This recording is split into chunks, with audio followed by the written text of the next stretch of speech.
If you're a fan of Formula 1, you know that the sound of an F1 engine is more than just noise.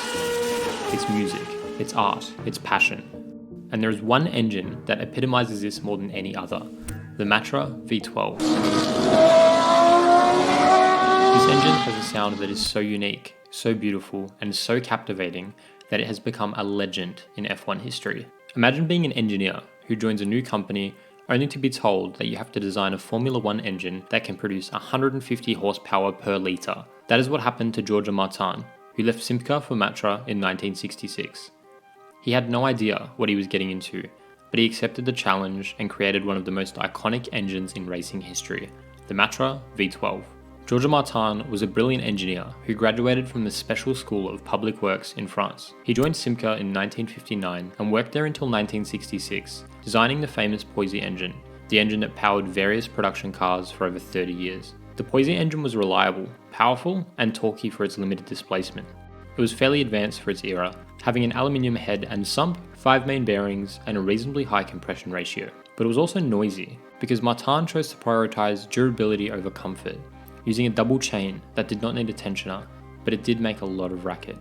At Matra, Martin was given a different task, to design a V12 Formula 1 engine that could produce 150 horsepower per litre. He didn't really know what was expected of him at first, but he rose to the occasion and designed a masterpiece of engineering, a symphony of cylinders that sang like no other. The Matra V12 was a 3-litre all-aluminium engine that could produce up to 520 horsepower and 253 foot-pound of torque. It had a special exhaust system that amplified its distinctive tone, a unique combustion chamber design that improved its efficiency and power output, and a lightweight construction and advanced cooling system that kept it from overheating. And the Matra V12 was built for one thing: racing.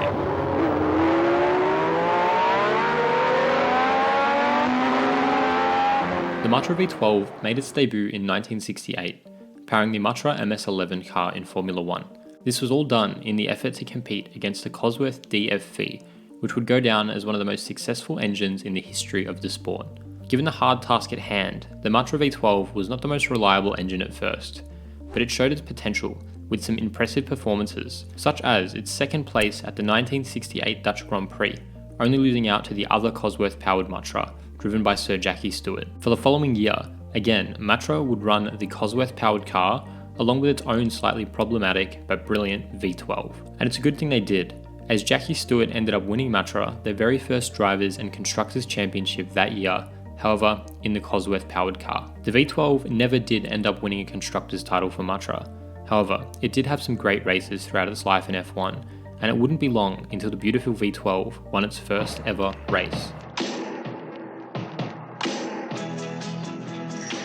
The 1977 Swedish Grand Prix was a race that had everything: drama, excitement, and history. It was also a race that showcased the brilliance of one of the most underrated cars in Formula 1, the Ligier Matra. The Ligier Matra was a French-powered car powered by a French engine, a rare combination in a sport dominated by British and Italian teams. The driver was also a Frenchman, Jacques Laffite, who had never won a race before. The qualifying session was a close affair, with Mario Andretti taking pole position in his Lotus Ford by just 0.05 seconds from John Watson in his Brabham Alfa Romeo. Laffite qualified 5th, behind James Hunt and Jody Scheckter. The race started with Watson taking the lead from Andretti, while Scheckter moved up into 2nd. Laffite made a good start and passed Hunt for 4th. Andretti soon regained the lead and began to pull away, while Watson and Scheckter fought for 2nd. On lap 30, they collided, sending Scheckter out and Watson to the pits. This promoted Laffite to 2nd place, but he was already 15 seconds behind Andretti at this point. Andretti was looking unstoppable as he lapped the field with ease. He set the fastest lap of the race on lap 38. Laffite was still 2nd, but he had to fend off the challenge of Hunt and Jochen Mass, who had moved up from 8th to 3rd. On lap 54, Hunt's engine failed, leaving Mass as Laffite's only threat. Mass closed the gap to Laffite to less than 3 seconds, but he could not find a way past.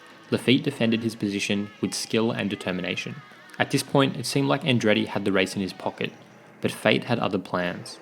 On lap 70, he suddenly slowed down and came into the pits. His fuel metering unit had malfunctioned, causing him to run out of fuel. Laffite inherited the lead, with just 2 laps to go. He crossed the finish line with Mass behind him by 1.6 seconds. Ruderman finished 3rd in his Ferrari, followed by Andretti in 4th. Laffite's victory was a historic moment for French motorsport. It was the first win for a French team, a French engine, and an all-French combination in Formula 1 history. He celebrated with his team and his countrymen on the podium. The Ligia Matra had proven itself as a formidable car that could challenge the best in Formula 1. It was a car that had soul, a character, and a voice. A voice that sounded like this.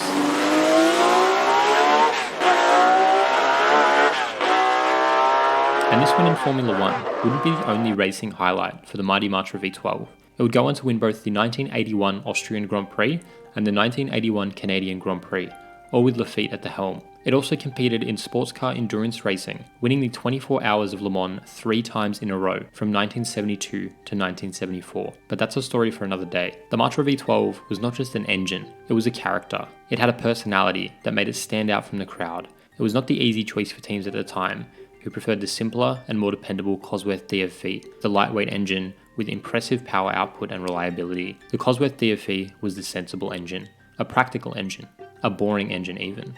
But the Matra V12 was a passionate engine, a daring engine, and a thrilling engine.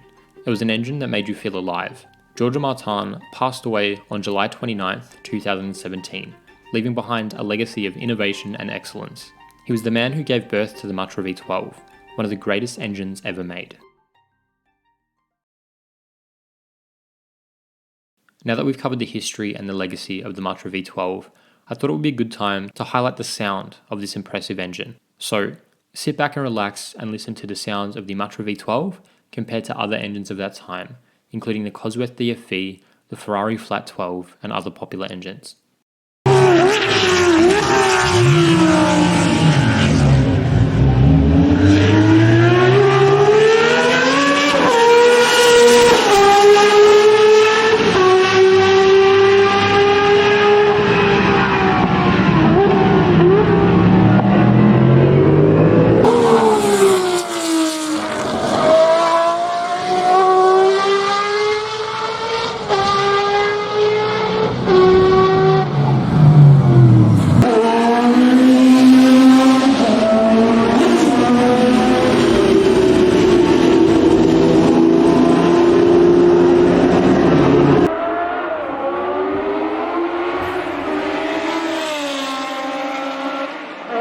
Miles per hour.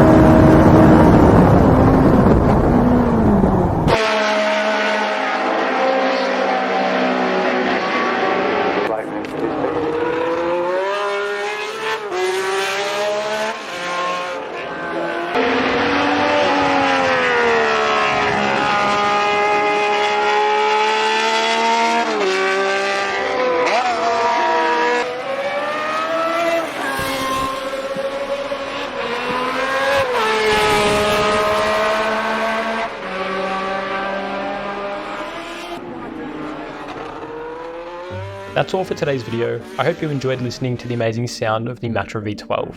If you did, please let me know in the comments below, and if you want to hear more amazing F1 stories or cars, make sure to subscribe to my channel and turn on